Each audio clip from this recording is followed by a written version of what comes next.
Já estamos de volta com o Hora Geral, conversando com Edmur Mesquita, secretário de Estado de Desenvolvimento Metropolitano. Edmur, tem alguns temas importantes. Caminho do Mar, que novidades nós podemos, ou melhor, você pode anunciar para os nossos telespectadores com relação ao Caminho do Mar, um local belíssimo. Eu já tive a oportunidade, já faz um tempinho, de vir de São Paulo, ou melhor, de ir para São Paulo pelo Caminho do Mar. Então, Douglas, o Caminho do Mar, recentemente, o governador, ele, por intermédio de um decreto, criou um grupo de trabalho, um GT, para estudar a elaboração, portanto, de um novo modelo de gestão para o Caminho do Mar. Certo. E me designou, portanto, como coordenador desse grupo de trabalho, que envolve diversas secretarias de Estado, a de Cultura, a de Turismo, a de Logística e Transporte, a de Meio Ambiente, a EMAI, o DR. É um grupo bastante expressivo. E o Caminho do Mar, você sabe, ele foi reaberto em 2003, quando o governador Geraldo Alckmin era o governador, né, naquela época. Em 2003 foi promovida, portanto, a abertura do Caminho do Mar, foi uma festa muito bonita.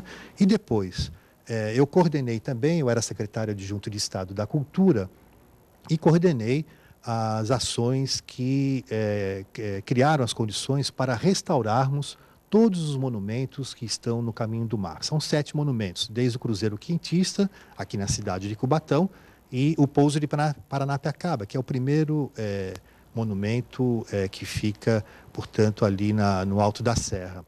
E, nesse período, consegui, por intermédio de Lei Rouanet de Incentivos à Cultura, esta reforma nesses monumentos e conseguir investimentos da ordem de R$ 4 milhões, custo zero para o Estado, somente por intermédio da participação da iniciativa privada, né, de empresas aqui do Polo Industrial de Cubatão e também, na época, da Petrobras. O que significa? Nós vamos poder utilizar o Caminho do Mar?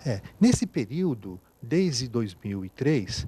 Então, com a reabertura do Caminho do Mar, diversas ações eram desenvolvidas, principalmente visitas monitoradas para estudantes e para os grupos que queriam se organizar para isso, né, com agendamento, com telefone, muito organizado. Bem, só que o processo de manutenção do Caminho do Mar deixou a desejar, né? Com isso, foi fechado novamente. Então, tratei desse assunto com o governador Geraldo Alckmin, ele criou esse grupo de trabalho, né? Nós estamos já pensando em 2 direções, o processo de reabertura e o novo modelo de gestão, que seja mais profissionalizado. Ótimo. A nossa ideia é de transformar o Caminho do Mar numa referência turística, não tão somente para o estado de São Paulo, mas para o Brasil, porque por ali passou toda a história do Brasil, né? Em 1560, o governador Mendes Sá designou os jesuítas para abrirem uma trilha na direção do Planalto, que naquela época chamava-se Piratininga, e isso foi feito pelos jesuítas por intermédio de José de Anchieta, tanto que aí ele fundou a cidade de São Paulo, lá no pátio do colégio. Por ali, portanto, passou a história do Brasil. E é fundamental que aquele espaço, que é belíssimo, né, é uma maravilha, aquilo vai ficar um brinco, né, tenha uma exploração positiva, que seja mais profissional e, sobretudo, com ações, né, de cultura, de esportes, quem sabe ali pensar na construção, quer dizer, de um hotel, né? Quem sabe pensar ali num dos patrimônios, criar um ponto intimista, um bar, um ponto de encontro com música intimista, etc. Ou seja, nós estamos pensando em realizar uma parceria público-privada ou um processo de concessão para que, então, o polo ecoturístico Caminho do Mar seja uma referência para o Estado e seja um ponto de atração turística para todos aqueles que queiram visitar o estado de São Paulo. Edmur, Uriel de Santos, o nosso amigo Uriel Vilas Boas, as obras que estão sendo feitas como o VLT e o túnel são planejadas há anos. Por que elas não foram debatidas com a população antes do projeto final? E não seria a hora de um debate metropolitano em relação à segurança pública? 2 assuntos. O Uriel tem com ele uma relação muito positiva e uma admiração pela história de vida que ele representa aqui para Santos e toda a região, né? Olha, com relação ao debate em torno da ligação... antes de apresentado. Não, nós seguimos de forma muito rigorosa, não é, todos os critérios e os parâmetros definidos pela legislação referente às audiências públicas. Então, isso foi feito com relação ao VLT. Eu mesmo participei de diversas audiências públicas, em diversos lugares, diversos pontos aqui do município de Santos, como também isso foi feito em São Paulo. Essas audiências públicas foram realizadas, inclusive, em São Paulo também, né? Eu fiz a referência de São Vicente anteriormente. E também a ligação seca entre Santos e Guarujá, essas audiências já estão marcadas. Então, claro, você tem que ter um elemento para apresentar para a sociedade, para que ela tenha acesso àquilo que está sendo estudado. Né? Um projeto como esse, dessa envergadura, é um projeto eminentemente técnico, é uma tecnologia que será empregada que nunca foi empregada aqui no Brasil, é algo pioneiro, é algo inusitado. Claro, nós temos experiências na Europa, Estados Unidos, né? E temos uma consultoria, inclusive, técnica, de um grupo da Holanda, que é o país que empregou o maior número de tecnologia, quer dizer, em suas ações de pontes e túneis naquele país. Então, agora chegará o momento, no caso dessa ligação seca, para que a população de Guarujá e também de Santos, ela possa debater, possa apresentar as suas sugestões em função da proposta que será apresentada. A discussão de segurança na região metropolitana? Nós estamos fazendo. Né? O GAMESP tem esse viés ou não? É só o monitoramento? Não, o GAMESP é um gabinete metropolitano de ações estratégicas de segurança pública.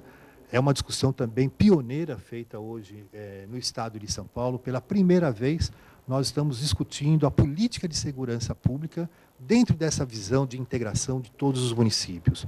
Este gabinete ele foi instalado aqui na Baixada Santista, conta com a participação do Ministério Público, do Poder Judiciário, da Polícia Militar, da Polícia Civil, da Polícia Federal, de áreas públicas também do Governo do Estado que trabalham preventivamente, como é o caso da cultura, do esportes, desenvolvimento social, e já tomamos uma primeira decisão.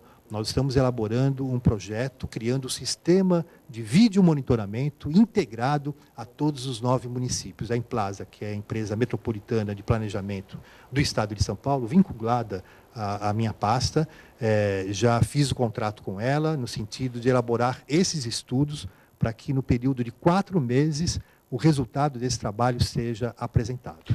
Estamos quase chegando ao final do Hora Geral dessa segunda-feira. Qual a sua visão com relação a essas mudanças partidárias já visando as eleições de 2014? Qual a sua análise nesse sentido? Eu penso, Douglas, que você tem situações que são muito pontuais, né? E que têm conteúdo, as decisões e as novas escolhas que, enfim, alguns parlamentares ou algumas lideranças políticas fizeram.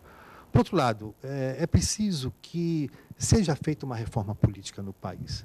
Eu penso que não tem mais sentido, né, um Brasil com a dimensão que ele tem, né, quer dizer, avançou em tantos aspectos, na economia, no seu desenvolvimento, na questão social, sim, mas no processo democrático, né, de aprofundamento, nós estamos ainda muito aquém daquilo que o povo brasileiro precisa.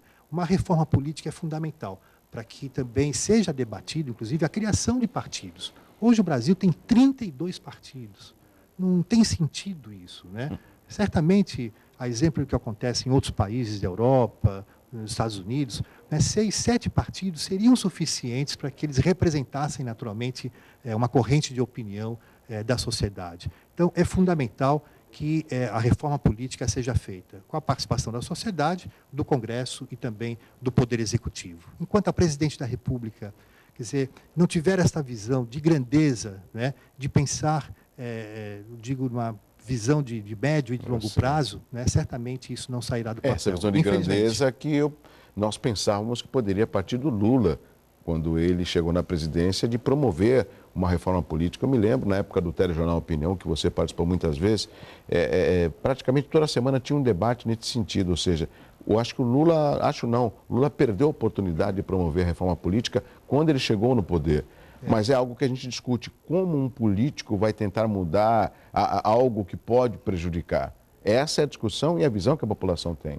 Eu acho que eu tenho uma profunda admiração, claro, pelo presidente Lula, o conheço bem, inclusive, mas eu acho que esse foi um erro. Ele preferiu o caminho mais fácil, né, de fazer a composição dentro do Congresso Nacional, evitando, portanto, que o debate fosse feito na sociedade para promover essa reforma política. Edmur Mesquita, obrigado, Edmur, pela sua participação aqui no Hora Geral. Parabéns pela sua atuação. O Edmur Mesquita, que tem um conhecimento muito grande aqui na nossa região metropolitana. Amanhã estaremos de volta às 7 da manhã e às 4 da tarde tem a reapresentação do Hora Geral ou através do site euestoucomvocê.com.br. Combinado? Um abraço forte para você e uma excelente semana. Tchau, tchau. Até amanhã.